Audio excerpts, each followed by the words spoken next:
alaikum ili na moj makedonski jazik mir so vas dobri luke. Mogu ja se dalje bosanski da bismo se razumeli. Ja sam prije svega novinar. A mi novinari imamo jedno od navika da tražimo odgovor na mnoga pitanja, ali nam je to zanat. Ali da postičemo i dijalog između ljudi da bi se došlo do nekih rešenja. To je nama posao, ali to je i opredeljenje bilo koga ko ozbiljno shvata svoju poziciju u društvu. Za početak bi, umjesto mojih dilema koje je potikao niz od vaših govora ovde, tumačenje Kurana, poruka koje su opšte ljudske, koje su civilizacijski i su potrebne u današnje vreme. Ja bi samo na početku kao novinar i hroničar svog vremena, zato što sam i publicista, ispričao celu priču onako kako sam je ja vidio. Oprostit ćete mi na tome da sam ja ipak teološki laik, ne znam objašnjenje puno stvari, ali kao čovek mogu samo da prenesem ono što ja vidim i onako kako ja to osjećam i kako ja to vrednujem. U moju kancelariju prije 2 godine došli su 2 čoveka koje nikad nisam vidio pre toga i onda su me pozvali i počeli smo da razgovaramo o nečemu što ja ama bukvalno ništa nisam znao. Ja i o islamu nisam puno znao, jedino sam znao moje komšije koji su muslimani i način na koji oni to praktikuju. Ili običaje koje menjamo, jer ja sam odrastao u gradu koji je od početka veka pa do negde 70. godina ovog vijeka bio postavljen u 2 dela. Jedan islamski, jedan pravoslavni i nažalost samo do 43. jevrejski. Iz mog grada je 11. aprila 43. godine odvedeno 2000 jevreja. I od onda taj grad nikad nije isti. Onda je posle 50. 60. godina negde oko 6 do 7 hiljada Turaka odselilo, koji danas sebe nazivaju Makedoncima. To je jako interesantna stvar. Žive u jednom gradu, uglavnom, grad se zove Bornova, to je blizu Izmira, imaju gradonačelnika i danas ih ima sve ukupno tamo negde oko 200.000. Njihove veze sa rodnim krajem su i danas velike. Zato je ostalo u tom narodu mešanje običaja, ako smem tako da kažem, i mešanje vere. Ili ono što marksistički filozofi kažu mešanje kultura ili mešanje društva. Mene je potikao ovaj razgovor i gospođa što je prije pauze govorila o tome koje su dileme u današnjem svetu. Ljudske. I onda me podsjetila, rekla da ima 65 godina, ja imam 55 i ne mogu da nađem odgovor na mnogo od tih pitanja. Kako li sam ja doživio da imam toliko godina ili poštujući vaše godine ovde, neki su stariji od mene, neki mlađi. Nismo imali internet, učili smo se od nauke, učili smo se od svojih starijih, od naših generacija. Kako li smo mi preživjeli bez današnjih pampersa, bez veštačkog mlijeka, što bi rekao moj prijatelj Edin, i bez svih ovih novotarija današnjice. Kako li smo mi došli do danas? Mislim da je to predziv današnjeg vremena kome je otuđivanje ne samo od ljudske prirode i od Božje promisli o našoj prirodi. Sve manje postajemo ljudi. Ali o tome bi posle kao odgovor na vaše govore ovde ja odgovorim. Kao kroničar bio sam pozvan od poštovanog prijatelja da svima dođem u Nemačku i onda sam se onda upoznao i sa još jednim mojim prijateljem danas, a to je Safet Destanov, ovde je i Daud Berektarev. Ja sam s njim postao prijatelj. Onda kad sam otišao u Nemačku, posle putovanja od jedno 20 sati, vidio sam nešto što do sad nikad nisam vidio. 30.000 ljudi na jednom mestu, 30, možda i više hiljada ljudi, na jednom mestu, bez velike buke, u nekom skladu, u nekoj harmoniji slušaju verske propovedi. Ja, kažem, nisam znao mnogo, ne znam ni danas, ali sam se trudio da vidim zašto se ovi ljudi skupljaju ovde svake godine na ovolikom broju. Jer održati red 30.000 ljudi na tako malom prostoru, od organizacijskih zahtjeva pa do hrane, pa i do verskih poruka je veliki pothvat. Onda sam počeo da uzeći onaj aparat za prevođenje, da slušam i govor poglavara Hazura ili halife vas Ahmadija. I ono što mi je u onom trenutku ušlo u ovoj dan danas, razgovaram s vama, iskreno i s ljudima koje me pitaju šta si tamo radio, ako novinar sam dužan da to prenesem, prenaću jednu rečenicu u kojoj on kaže shvatite veru, shvatite islam kao jedno veliko ogledalo pred kojim stojimo 1300 godina. A različito ga bojimo, različito delujemo na njega i u jednom trenutku ono je iskrivljeno. I sliku koju dobijamo nije ona koja treba. Zato Mahdi nije reformisao islam i nije svetu knjigu reformisao, jer to je dato jednom zauvek. I to je istina. Nego je sistem gledanja na to od prevođenja i upotrebe islama reformisao. Ili pokušava da vam prenese istinu. I dalje se izvinjavam za moje teološke nepripremljenosti, ipak ja sam samo svetovni novinar. Onda sam sledio sva 3 dana govornik, imao sam šansu putem mog prijatelja Vasima da razgovaram sa nemačkim generalnim sekretarom Ministarstva spoljnih poslova, inostranih dela. I onda sam ga pitao kako nemačka država gleda na ovo. Jer vi ste jedan od najvećih dužnosnika u toj državi, a evo tu ste 2 dana, sedite i kratak govor održao i tako dalje. I on kaže, otprilike ovako parafrazirat ću, kaže ja sam dužan da dođem da vidim šta ovi ljudi rade, ne kao policajac, nego kao Nemac koji je predstavnik nemačkih građana. Kaže, ja sam uzeo statističke podatke o ovim ljudima i onda sam došao do njih frapantnih podataka. Oni su najbolji na univerzitetima da studiraju, nastoje da nauče najviše, u firmama u kojima rade oni su najvredniji radnici, a sa druge strane, moji policajci kažu da nivo prekršaja nemačkih zakona je najmanji od svih zajednica u Nemačkoj. Ja sam dužan poštovati njihovu uklopljenost u nemačko društvo. Meni je najvažnije da oni budu harmoničan deo ovog društva. Ja sam sad pre 5 minuta uzeo ovu brošuru i čitam ovde u kratkim crtama, svi ste vi to videli, poruke poglavara Ahmadija. To je identično ono što sam ja onda vidio. On kaže, sledećih dana ili par dana posle, putem Vasima i mojih prijatelja iz Makedonije, bili smo u Frankfurtu u njegovoj kancelariji. I tu smo nekih 40 minuta slušali njegov govor i ja sam kao novinar, normalno to je uvek neki poriv, možda nije za opravdati uvek, postavio 2 pitanja. Prvo pitanje je bilo da li je moguće danas imati evropski format čoveka i muslimana? Da li se rađa nova nacija, to je nov oblik verskog verovanja u Evropi, evropski musliman? On je malo začutao jedno vreme i kaže, da vam nešto kažem, ja tražim od pripadnika mog džamata da se uklope i da poštuju zakone zemlje u kojoj žive, da budu uzorni građani. Putem ovog što imam pre toga rekao da je strpljenje jedan od najvećih oružja dobrih ljudi. Sve ostalo je profit. I onda kaže da smo vremenom mi dokazali da smo lojalni građani država u kojem živimo, evo kaže ja živim u Londonu i smatram da je to naša dužnost. S tim što se to ne kosi sa našim osnovnim verovanjima u islam. I onda je objasnio delove, da ne parafraziram sad, da ne pogrešim što je sve rekao. Drugo pitanje koje sam mu postavio je može li Ahmadija, muslimanska zajednica, da pomogne u ovom što se danas događa u svetu. On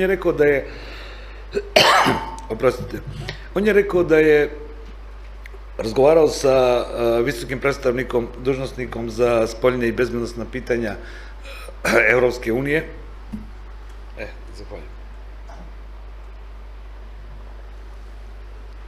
Baronesu Mogherini, i ona mu je obećala da u mogućnosti u kojoj Ahmadija zajednica može da će biti uključeni u pomoć ovih ljudi. Jer radi se o desetinama miliona ljudi.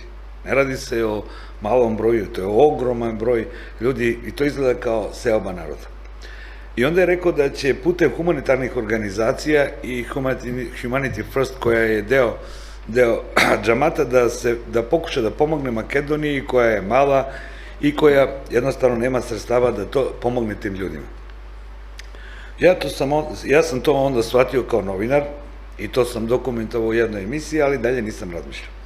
Negde u proleće ove godine me na telefon nazove Imam Vasim i kaže ja sam u Đevđeli u jednom kampu zajedno sa Safetom Testanovim, možeš napraviti jednu reportažu. Razume se, su dobri ljudi, ja sam otišao s mojim kolegom i ono što sam tamo video moram vam preneti kao čovek, kao novinar i pre svega kao čovek. Radilo se o ogromnom broju ljudi. Na nekih 6-7 sati su pakovani u voz i onako, možete zamisliti kako to sve izgleda, i išli do sledećeg graničnog prelaza. Safet je organizovao tamo tople napitke u jednom šatoru i oni su dolazili i kao neko ko se samo time bavi, ja sam gledao u oči tim ljudima. Verujte, normalan čovek koji u sebi ima iole ljudskog mora da bude potržan. To su bila djeca od godinu dana pa do 6-7 godina, gledajući krajoli koji nikad nisu videli. Putuju mesecima ili mesec dana, ne znam koliko putuju. To su žene koje gledaju gde im deca odlaze, ne znaju gde će ići, muškarci pogrešenih pogleda, sve to je jedna slika koja, ne znam šta da vam kažem. Onda je njih na razgovor dovodio Imam Vasim i opet vam moram reći svoje utiske. Neki od njih su imali veliku nadu, da će se spasti pogroma u njihovoj državi, da će započeti novi život. Čak mi je jedan momak koji je rekao da je iz Irana, mislim, rekao da ide u Nemačku zato što smatra da je to jedina država gde on može da bude i musliman i nemački građan. Ja sam u onom trenutku osetio potrebu da potvrdim to što on kaže, ali nisam mogao kao čovek. Jer ne možeš čoveku koji je u nesreći ili koji je u takvom stanju da ga lažeš. Možeš biti opravdano pred Bogom da mu daš nadu, ali lažnu nadu mu ne smeš dati. I onda sam se bojao gledajući, to je momak koji ima 20 godina, gledajući njegove oči, njegovu nadu da će naići u toj Nemačkoj na neku slobodu ili na nešto što se naziva nov život, bojim se da će naići na neke druge prepreke i da će mu trebati baš to što je Imam rekao pre u njegovom govoru. Dugo strpljenja. Prošle godine sam bio ovde i ja sam novinar već 30 godina, u Sarajevo sam dolazio još dok sam radio u Beogradu. Imam puno prijatelja ovde, a sad imam i još više prijatelja. Iste ove ljude s kojim sam ovde prošle godine bio i ove godine su me srdečno dočekali, ali uvek se može nešto naučiti. Današnje vreme je vreme, verovatno, vreme iskušenja. Da sam ja to rekao, verovatno su imami iz svog teološkog ugla to rekli, a zapamtio sam reči gospodina Edina Barajtarović, da tako već, oprostite mi što sam zaboravio da kažem. Barajtarov, može i na makedanskom, tako je. Kaže, zašto mislimo da nas Bog kažnjava? Jer mi kažnjavamo svoju decu. Postoji jedna od bula pape koji je to rekao pre godinu dana, kad je izrazio željenje zato što se Evropa dehristijanilizuje. Evropa se ne dehristijanilizuje, ona prestaje da bude verujuća. Ona veruje jednom novom Bogu koga imamo po džepovima i u svakim danom. Jednostavno tako živimo. To se zove novac, profit i potrošačko društvo. Nažalost, čovek ne može biti potrošač, ni samo proizvođač. U borbi za profitom multinacionalnih kompanija ruše se civilizacije stare 5000 godina. Ne znam da li neko od vas zna ili imao šanse da vidi. Suživot među narodima, ja sam čuo statistički podatak, je mnogo, mnogo vredniji od rata između njih. Znate, kao muslimani, da je prva džamija na svetu Omajadija u Damasku, koja je za srećom još uvek nije srušena. Ona je napravljena na temeljima rimskog hrama. A znate li šta u desnom njenom ćošku danas ima? To je crkva Svetog Jovana. I kad odete u tu džamiju, na jednoj strani imate mihrab, imate vjernike, na drugoj strani vidite pravoslavnog sveštenika, a sa druge strane ulazi neki drugi hrišćanski sveštenik sa neke druge onda vidite svet onaka kakav je započeo voljom Gospoda pre 5-10 hiljada godina. Ne znam kako. Šta smo mi do danas uradili? Jesmo se približili svom prototipu ili smo u materijalnom svetu otišli toliko daleko da smo prestali da budemo ljudi? Evo u razgovoru s vama, prijateljima, ovde 2 dana, postavljam jedno retoričko pitanje. Šta će meni u mom Štipu auto koji vozi 250 na sat? Pa tamo je brdo za brdom, nemaš ići 60, ne 250. Šta je statusni simbol kad u kući imam 5 televizora, a ne gledam ni jedan? Ja mogu samo da vam kažem kako, od ima i starijih ljudi, kako sam ja odrastao. Bio jedan televizor u ulici, pa smo svi gledali Čkalju i Miku, kako se zove, zaboravio sam, humoristične emisije i kvizove. Mi smo se družili. Danas se mi ne družimo. Mi se otuđujemo. Filozofi kažu da se radi o alijenaciji. A šta je važno kako će se krstiti? Nama je potreban povratak osnovnoj ljudske vrednosti. Putem religije, zašto da ne? Zašto da ne? Nema sprotivnosti. Moj sin je teolog pravoslavni. Diplomirao je u Beogradu, a magistrirao je na pravoslavnoj teoriji ustavnosti i zakonitosti kao religijski osnov. Možemo ovde razglabati, ali to nije jako važno. Najvažnije je jedna druga stvar.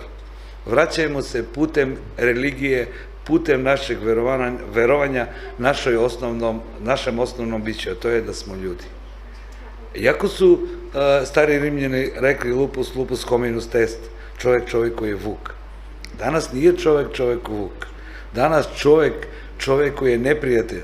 Jer vuk neće poklati sve ljude, možda ubije jednog. A danas čovek želi da pobije sve oko sebe. Moderno je danas pričati kako idemo svi u Evropu. Kako idemo? Kroz podlugove, pa neko će ostati ovde. Prestanemo da budemo političari bez potrebe nego ljudi. A kad smo ljudi, onda je lako. Balašević ima jednu pesmu koja kaže: znam ja tajni gas, ljudi moji, nekada smo se bratimili, a danas se u mraku gledamo kroz oči. Pesnici mogu tako da kaže, ja sam samo novinar i oprostite ako sam upotrebio neki termin koji ne odgovara teološki, zato što ja nemam takvo obrazovanje. Ja poimam stvari onako kao što ih vidim i kao što ih osjećam. A moj zadatak je da to dokumentujem ili da potiknem debatu među ljudima o boljem svetu, o boljem životu. Ovde sam našao nekoliko od tih parola koji pozivaju svet na mir. Nema mira u svetu među narodima i nema mira u svetu među ljudima ako nema unutrašnjeg mira. Ono što sam slušao kako kaže Imam Vasim, moramo imati unutrašnji ljudski mir da bismo druge ljude primili kao ljude, a ne kao protivnike i ne kao neko koga ne poznamo. Kako možeš da ne poznaješ čoveka, da ne poznaješ sebe? Možda onda ima osnova ljudskog sudara je nepoznavanje i predrasuda. Ali to teolozi nek razgleda. Ja vas pozdravljam i hvala vam što ste mi prijatelji i što imam šanse da se družim s vama. Još jednom zahvaljujem. Hvala, hvala.